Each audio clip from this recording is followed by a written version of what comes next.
और चलते हैं। जेपी नड्डा और भजनलाल की मुलाकात को लेकर सियासी हलचल जो है वो तेज हो गई है। कल हरियाणा से सीधा दिल्ली पहुंचे थे भजनलाल शर्मा। दिल्ली जाकर जेपी नड्डा से मुख्यमंत्री भजनलाल शर्मा मिले भी हैं। मुलाकात के बाद फेरबदल को लेकर अटकलों का बाजार है वो गर्म हो चुका है। दिल्ली में बीजेपी अध्यक्ष जेपी नड्डा और मुख्यमंत्री भजनलाल शर्मा की मुलाकात को लेकर अटकलें अब तेज हो चुकी हैं। भजनलाल शर्मा कल हरियाणा में थे, विधानसभा को लेकर चुनाव प्रचार कर रहे थे, तभी दिल्ली से बुलावा आया। बुलावा आते ही भजनलाल शर्मा हरियाणा से दिल्ली के लिए रवाना हो गए। बीजेपी के राष्ट्रीय अध्यक्ष जेपी नड्डा और केंद्रीय मंत्री प्रहलाद जोशी से मुलाकात हुई। मुलाकात के दौरान क्या बातचीत हुई उसकी आधिकारिक जानकारी तो नहीं मिली है, लेकिन माना यह जा रहा है कि मुलाकात के दौरान फेरबदल के साथ साथ अंदरूनी विवादों की चर्चाएं भी हुई हैं। दरअसल तय कार्यक्रम के मुताबिक मुख्यमंत्री भजनलाल शर्मा को हरियाणा से सीधे जयपुर आना था, लेकिन अब उन्हें दिल्ली बुलाया गया है। सीएम के अचानक से बने इस दौरे को लेकर सियासी गलियारों में कई प्रकार की चर्चाएं भी हैं। आपको बता दें कि प्रदेश में लोकसभा चुनाव के बाद से ही मंत्रिमंडल के विस्तार पर सभी की नजरें टिकी हुई हैं।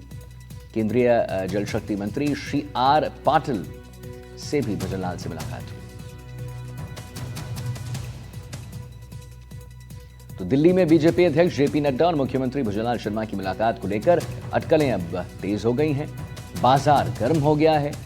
सियासी बाजार जो है वो बिल्कुल गर्म हो गया। भजनलाल शर्मा कल हरियाणा में थे, विधानसभा को लेकर चुनाव प्रचार कर रहे थे, तभी दिल्ली से एक कॉल आया। बुलावा आते ही भजनलाल शर्मा हरियाणा से दिल्ली के लिए रवाना हो गए। बीजेपी के राष्ट्रीय अध्यक्ष जेपी नड्डा और केंद्रीय मंत्री प्रहलाद जोशी से मुलाकात हुई। मुलाकात के दौरान क्या बातचीत हुई उसकी आधिकारिक जानकारी नहीं मिली है, लेकिन माना यही जा रहा है कि मुलाकात के दौरान फेरबदल के साथ साथ अंदरूनी विवादों की चर्चाएं भी हुई हैं। तय कार्यक्रम के मुताबिक मुख्यमंत्री भजनलाल शर्मा को हरियाणा से सीधा जयपुर जाना था, लेकिन अब उन्हें दिल्ली बुलाया गया है। सीएम के अचानक से बने इस दौर को लेकर सियासी गलियारों में कई प्रकार की चर्चाएं भी हो रही हैं। वीरेंद्र हमारे सहयोगी और जानकारी के साथ लाइव जुड़ चुके हैं।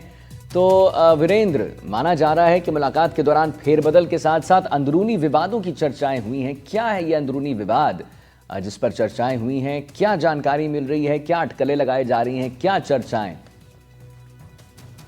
बिल्कुल, देखिए आदित्य, आपको बताना चाहूंगा कि कल राजस्थान के मुख्यमंत्री भजनलाल शर्मा हरियाणा के जो विधानसभा चुनाव है उसके अंदर प्रचार प्रसार कर रहे थे और शाम को तकरीबन 5 बजे के करीब है उनका जयपुर आने का कार्यक्रम था, लेकिन अचानक उन्हें दिल्ली के लिए निकलना पड़ा। यानी आला कमान ने उन्हें दिल्ली बुलाने का न्योता दिया है। इसके साथ ही आपको बता दें कि भजनलाल शर्मा ने दिल्ली के अंदर जो बीजेपी के राष्ट्रीय अध्यक्ष और केंद्रीय मंत्री जेपी नड्डा से मुलाकात की। इसके अलावा जल संसाधन मंत्री हैं उनसे मुलाकात की। और इसके साथ साथ आप देखेंगे कि जो राजस्थान के अंदर आगामी राइजिंग राजस्थान को लेकर किस तरीके की तैयारियां चल रही है उसको लेकर भी यहाँ पे जो केंद्रीय नेतृत्व है उनके साथ मुलाकात की है। और साथ ही जिस तरीके से आपने देखा होगा कि राजस्थान के अंदर भजनलाल सरकार का गठन होता है, तो उस दरमियान सबसे पहले ईआरसीपी का जो मुद्दा रहता है वो मुद्दा है।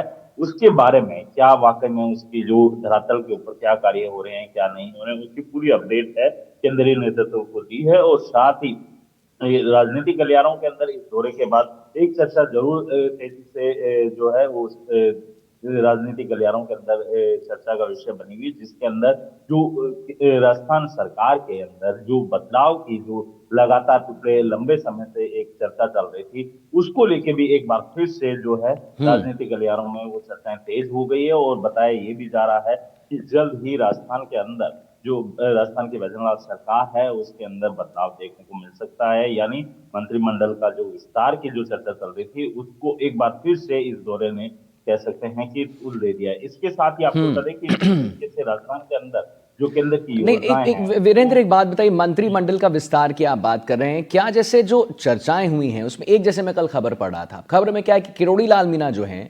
वो भजनलाल सरकार के खिलाफ तो मैं नहीं बोलूंगा, लेकिन हाँ वो कह रहे हैं कि आखिर क्यों भजनलाल शर्मा जो है, क्यों जो मुख्यमंत्री हैं वो क्यों रुक रहे हैं, क्यों कार्रवाई नहीं कर रहे हैं पेपर लीक मामले में। तो क्या इन मुद्दों पर भी चर्चाएं हुई हैं कि किरोड़ी लाल मीणा जी जो हैं वो बीजेपी से हैं, लेकिन फिर भी ये बातें क्यों वो कर रहे हैं? बिल्कुल, देखिए आपको बताना चाहूंगा कि जिस तरीके से किरोड़ी लाल मीणा का नाम आता है तो जाहिर सी बात है वो पिछली सरकार के अंदर भी जो आम जनता के मुद्दे होते हैं उन मुद्दों को लेकर जो है धरने और प्रदर्शन करते हुए दिखाई दिए। लेकिन अब राजस्थान के अंदर 5 साल के बाद सत्ता वापसी हुई है और उसके बाद लगातार वो अपनी ही सरकार के खिलाफ भी सवाल खड़े बिल्कुल, करने लगे बिल्कुल, हैं। हाँ। इसके अंदर सबसे बड़ा सवाल ये है कि जिस तरीके से आपने देखा होगा कि पेपर लीक का मुद्दा है, उसको लेके उन्होंने काफी जोर शोर से है मुख्यमंत्री के सामने अपने पक्ष रखा। इसके अलावा आप देखेंगे कि जो राजस्थान के अंदर जो पिछली सरकार के अंदर जो भ्रष्टाचार हुआ, उस भ्रष्टाचार को लेके भी यहाँ पे किरोड़ीलाल मीणा लगातार उठाते रहे। और एक बार फिर से आपने देखा होगा कि अभी हाल ही के दिनों के अंदर वक्फ बोर्ड की जो जमीन होती है हम्म। उसका किस तरीके से जो एक विशेष समुदाय को बचाया जाता है और उसके अंदर कितने करोड़ों रुपए का जो भ्रष्टाचार हुआ है, उसको लेके भी यहाँ पे किरोड़ीलाल मीणा ने जिक्र किया है। यानी कुल मिला के किरोड़ीलाल मीणा का साफ तौर पे यही कहना है,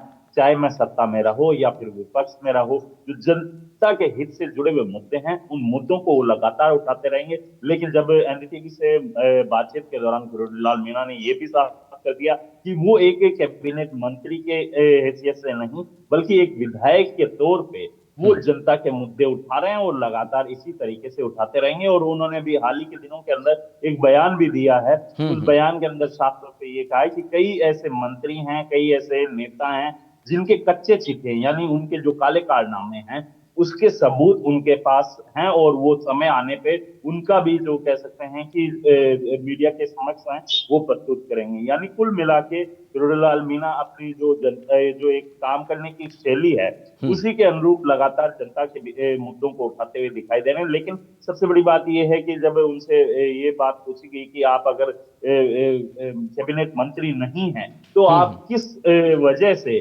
कैबिनेट मंत्री मंडल की जो बैठक हुई उसके अंदर शामिल हुए, तो उनका ठीक साफ है। तौर पे यही कहना था कि जो राजस्थान के बीजेपी प्रदेश अध्यक्ष मदन राठौड़ ने उनको इस कैबिनेट ठीक है। बैठक के अंदर शामिल होने को कहा, इसी वजह से वो बैठक के अंदर शामिल हुए हैं। जी। चलिए, ठीक है वीरेंद्र, बहुत बहुत धन्यवाद महत्वपूर्ण जानकारी देने के लिए।